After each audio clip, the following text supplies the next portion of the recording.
ज्या काही कोणी भूमिका घेतल्या का घेतल्या माहित नाही, पण आता एक नवीन सर्वे आलाय, तुम्ही पाहिला असेल. जे कोण गुलाबी जॅकेट घालून इकडे आले होते त्यांना 7 ते 11 जागा मिळतात.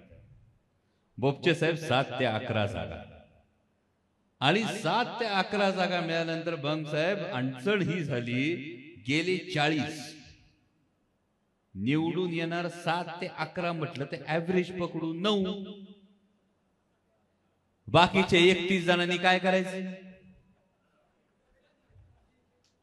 त्यामुळे निवडून 9 येणार असतील तर बाकीच्या 31 जणांनी काय करायचं. आणि नेता तो असतो जो कार्यकर्त्याला हाताला धरून उभा करतो. नेता तो नसतो जो स्वतःची कातडी वाचवण्यासाठी बाकीच्या 31 जणांना खड्ड्यात घालतो.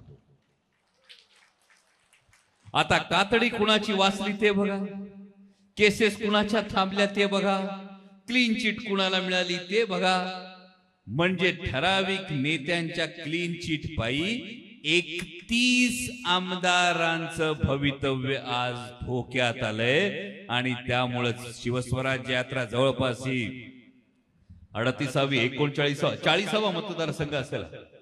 40 मतदारसंघातून जाऊन आल्यानंतर ही ठाम भावना आहे, महाविकास आघाडीचं सरकार येणार, ही काळ्या दगडावरची रेघ.